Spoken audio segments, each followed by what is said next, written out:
किसी किसी को कोई उल जलूल सवाल भेज देते हैं, किसी को कुछ भेज देते हैं, किसी को बोलते हैं अच्छा अब ये पूरा कमरा बनाओ, तो कई टेलीविजन कैमरों ने कमरा बनाया। ये कुर्सी जो है 90 डिग्री के एंगल पर रखी है, ये 75 डिग्री पर सवाल पूछा गया। पानी के 2 ग्लास हैं, एक आधा भरा है, एक पूरा फुल है, और उसके बाद 3 सवाल पूछने के बाद उन्होंने 2 घूंट पानी की पी, उसमें से एक आधी घूंट जो है उन्होंने पीकर पानी का ग्लास नीचे रख दिया। इस तरह की बचकाना और बेवकूफाना हरकतें क्यों कर रहे हैं? सीधे सीधे टेलीविजन का कैमरा लगाओ ना। I challenge you mister Modi, permit every television camera to be in the interrogation room of Shri Rahul Gandhi. We'll answer questions in front of the camera. Congress के साधारण कार्यकर्ता अगर पैदल चलकर 1 किलोमीटर चले जाएंगे तो दिल्ली को क्या, दिल्ली की मोदी सरकार का सिंहासन क्यों डगमगा रहा है?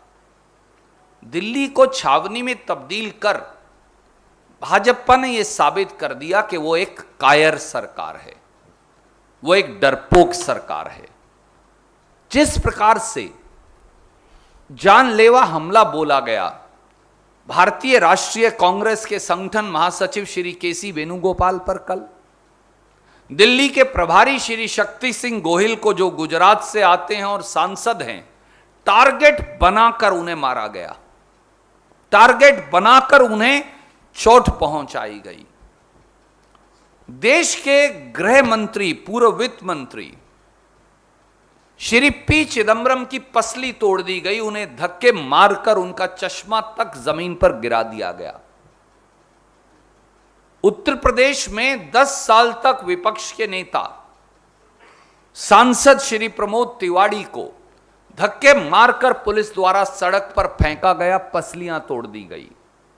जिस प्रकार से कांग्रेस के कार्यकर्ताओं को बेरहमी से पीटा गया, जिस प्रकार से दिल्ली के हर थाने में लगभग 20,000 कांग्रेस कार्यकर्ताओं को, नेताओं को 12 घंटे तक नाजायज रोक कर रखा गया। हम सब लोगों को भी रात के 12:15 बजे रिहा किया गया। इस देश में प्रजातंत्र है या मोदी जी की बेलगाम तानाशाही? इसका जवाब उन्हें देना पड़ेगा। और एक बात जान ले डरपोक कायर मोदी सरकार, हम गांधी के उत्तराधिकारी हैं, हम फिर पैदल चलकर जाएंगे। हमारा सत्याग्रह, हमारा सत्य की खोज का ये आंदोलन, हमारा उन लोगों को जो लोगों की आवाज दबाना चाहते हैं उनको बेनकाब करने का ये पूरा आंदोलन ये रुकेगा नहीं, हम फिर जाएंगे।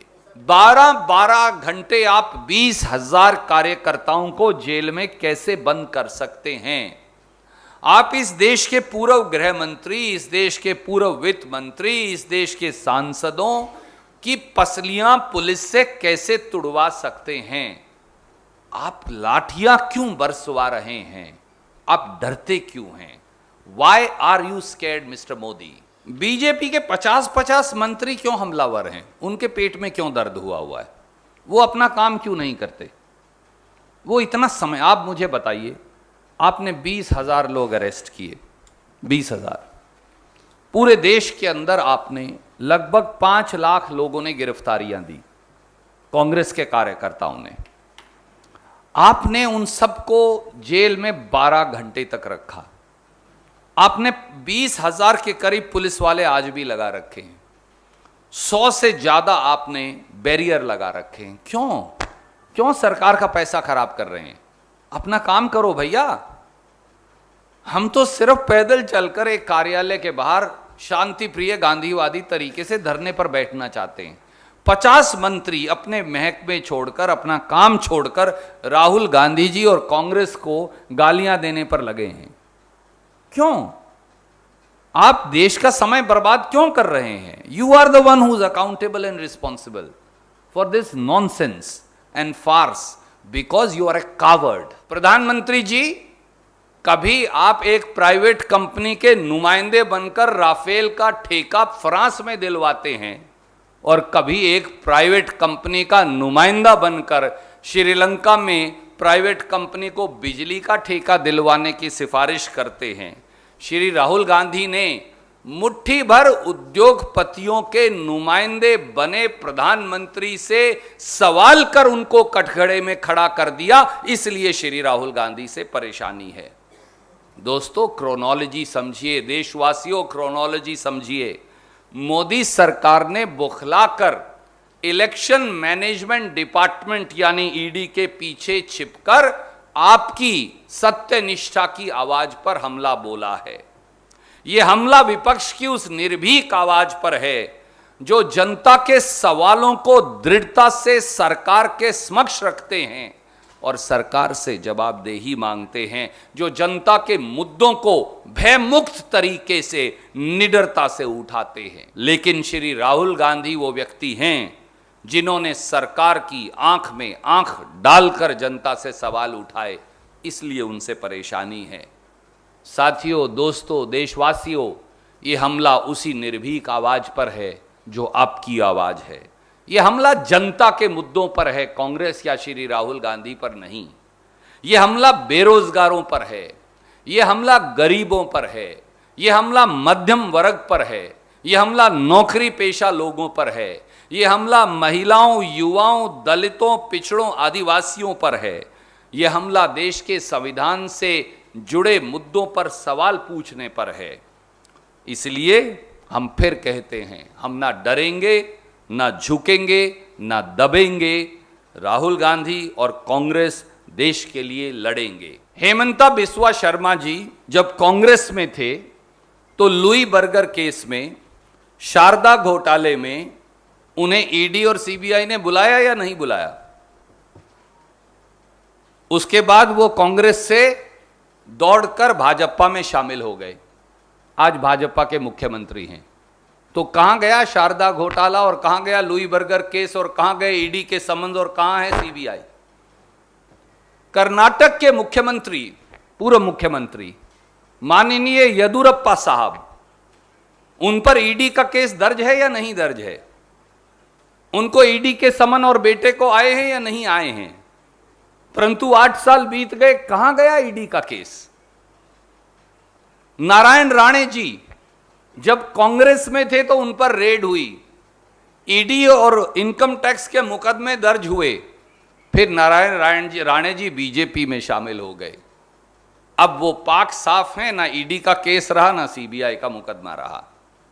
सोमेन मित्रा जी, याद करिए, सोमेन मित्रा जी कांग्रेस में भी थे और टीएमसी में भी थे, तब उन पर मुकदमा था, ईडी की पेशियां लगती थी।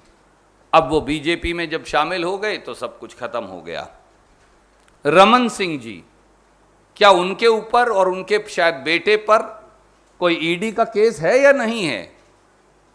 तो क्या हुआ 8 साल में उस मुकदमे का, जो पूर्व मुख्यमंत्री हैं?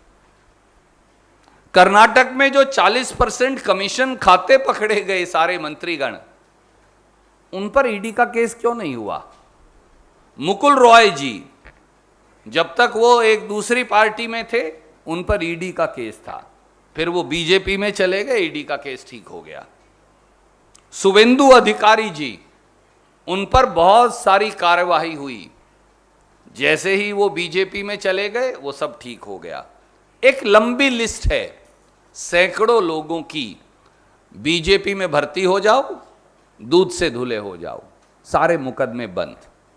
तो मुझे बताइए, अगर देश में जो आजादी का, स्वतंत्रता संग्राम का समाचार पत्र नेशनल हेराल्ड है, उसके कर्मचारियों की तनख्वाह देना, पत्रकारों की तनख्वाह देना, उसका बिजली के बिल का भुगतान करना, उसके हाउस टैक्स का भुगतान करना, उसके बिल्डिंग चार्जेस का भुगतान करना, अगर 10 साल में 90 करोड़ रुपए देकर कांग्रेस पार्टी ने ये किया तो ये क्या अपराध है? देशवासी बताएं।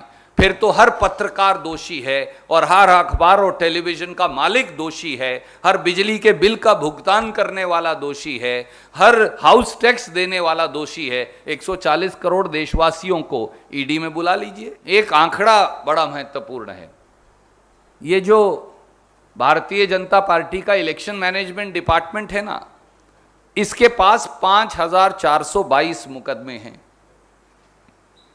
5422 मुकदमे इन्होंने दर्ज कर रखे हैं। और कमाल ये है कि उनमें से 98% मुकदमे यानी 5310 मुकदमे मोदी जी ने दर्ज किए पिछले 8 साल में।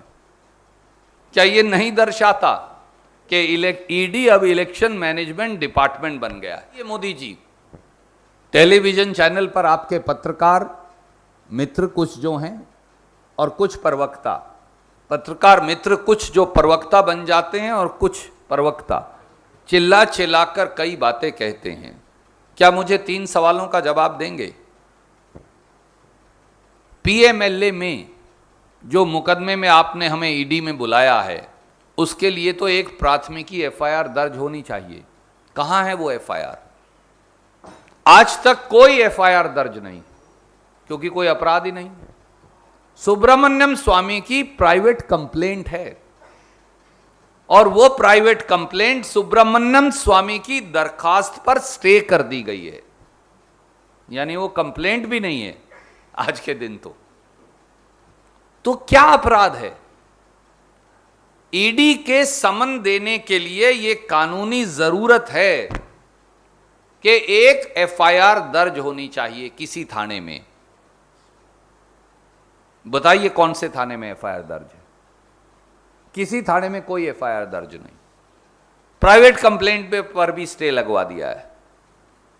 तो फिर आप ईडी के समन इशू कैसे कर सकते हैं? यह अपने आप में गैर कानूनी है। और आप कहते हैं कि कांग्रेस ने 90 करोड़ रुपया क्यों दे दिया? हमने दिया, हम मानते हैं, डंके की चोट पर मानते हैं। पर अगर कोई इनकम टैक्स की अवहेलना हो, और पार्टी को तो इनकम टैक्स देना ही नहीं, तो उससे एफआईआर नहीं मान सकते आप। तो अपने आप में ये पूरी कार्यवाही गैरकानूनी है, असंवैधानिक है, पूर्वाग्रह से ग्रस्त है, राजनीतिक प्रतिशोध की आग में धधकते हुए प्रधानमंत्री जी की कार्यवाही है। कोई व्यक्ति आपसे सवाल अंदर पूछ रहा है, बाहर टेलीविजन चैनल पर कैसे चलाए जा रहे हैं? आप सबके टेलीविजन के मालिकों के व्हाट्सएप चेक करवाइए, उनको बाकायदा लिखकर आ रहा था, आप ये चलाइए, आप ये सवाल पूछिए, आप ये सवाल पूछिए। अगर प्रक्रिया न्यायिक है तो उस न्यायिक प्रक्रिया में पूछे जाने वाले सवाल आप लोगों के पास कैसे आ रहे थे? अब ये सवाल पूछा गया, अब ये खाया, अब कुर्सी पर इस तरह से बैठे, अब कुर्सी पर इस तरह से बैठे, अब कुर्सी सीधी की, अब खाना खाया, अब पानी पिया। अरे मोदी जी क्यों इतना डरते हो भैया? आप कैमरा ही लगवा दो ना, ले जाकर एजेंसीज का और टेलीविजन चैनल का। राहुल गांधी जी उन कैमरों के सामने जवाब देंगे आपके हर सवाल का, ईडी का। हमें कोई डर नहीं लगता। परंतु चोर दरवाजे से टेलीविजन चैनलों को सवाल भेजकर कुछ भी उल जलूल आप चलवा रहे हैं। नहीं तो मुझे बताइए ना, आपको कौन बता रहा है? आप सबके व्हाट्सएप चेक करवाइए एडिटर्स के। बाकायदा प्रधानमंत्री जी के कार्यालय से एक स्पेशल ग्रुप है, वहां से लिख कर आता है, अब ये चलाइए, अब ये सवाल पूछा गया, अब ये पूछा गया, अब ये खबर चलाइए। क्या इस देश का मीडिया को इतना पंगु और दबाव डालकर इतना बना लिया गया है? मुझे मालूम है कि 5 तो टेलीविजन चैनल पर ईडी के मुकदमे दर्ज कर रखे हैं, 5 अलग अलग, और कई मालिकों पर उनके ईडी के मुकदमे दर्ज कर रखे हैं। कई मालिकों को नोटिस दे रखा है ईडी का, आप सब जानते हैं। तो ईडी, टेलीविजन के अखबार के मालिक को ईडी का नोटिस दो, फिर व्हाट्सएप यूनिवर्सिटी से कुछ भी चलवाओ। मुझे लगता है ये देश के प्रजातंत्र के लिए घातक है। और आज मैं इस मंच से चुनौती देता हूं प्रधानमंत्री जी को, आप सारे टेलीविजन कैमरा ईडी के उस दफ्तर के इंटेरोगेशन रूम में लगा दीजिए, राहुल गांधी हर सवाल का जवाब देंगे। क्या अखबार के कर्मचारियों और पत्रकारों की तनख्वाह देना इस देश में अपराध है? तो न्यूज 18 में सबसे पहले आपको जेल में बंद करना चाहिए, और आपके मालिक को और आपके एडिटर को। मैं आज ये बहुत चुनौती देकर कहता हूं, आप सबके चैनल्स के मालिकों को जेल में बंद कर देना चाहिए अगर मोदी जी की यार्डस्टिक की है तो, और आप सबको भी। तो मोदी जी का काम भी आसान हो जाएगा, फिर अपना ही एक टेलीविजन चैनल चला लेंगे। क्या इस देश में बिजली का बिल देना अपराध है? क्या इस देश में हाउस टैक्स देना अपराध है? क्या इस देश में सरकार की देय राशि देना अपराध है? मैं कल से ये कह रहा हूं और मैं आपसे भी अनुरोध करूंगा, बड़ा हाथ जोड़ के विनम्रता से करूंगा। ये बार बार जो कह रहे हैं, ये 90 करोड़ का ब्रेकअप मैं आपको दे रहा हूं, प्लीज दिखाइए। 67 करोड़ रुपया पत्रकारों और कर्मचारियों की तनख्वाह का है, नेशनल हेराल्ड अखबार के। बताइए किसी और चीज में इस्तेमाल हुआ है तो बताइए, किसी कांग्रेस के आदमी ने 1 रुपया उसमें से लिया है तो। और जो बाकी कितना बचा 90 करोड़ में से 67 करोड़ घटाएं तो 23 करोड़, क्योंकि मैं हरियाणा से हूं, थोड़ा हिसाब कमजोर है। 23 करोड़ जो बचा, वो पैसा कहां इस्तेमाल हुआ? बिजली का बिल देने में, वर्षों से जो लीज मनी पेंडिंग थी, सरकार को देनी थी, सरकार के खजाने में जमा करवाने में, सरकार के खजाने में हाउस टैक्स जमा करवाने में, और बिल्डिंग जो है उसे चालू करने में, जहां से अखबार छपता है। तो हर वो आदमी जो बिजली का बिल देता है, हाउस टैक्स देता है, लीज मनी देता है, पत्रकारों की तनख्वाह देता है, वो सब दोषी हैं। ये 90 करोड़ कहां गया फिर? इस 90 करोड़ में से क्या 9 पैसा भी कांग्रेस के किसी साथी ने लिया? नहीं। तो अपराध क्या है? इस सवाल का जवाब कोई नहीं देता। क्या अपराध है?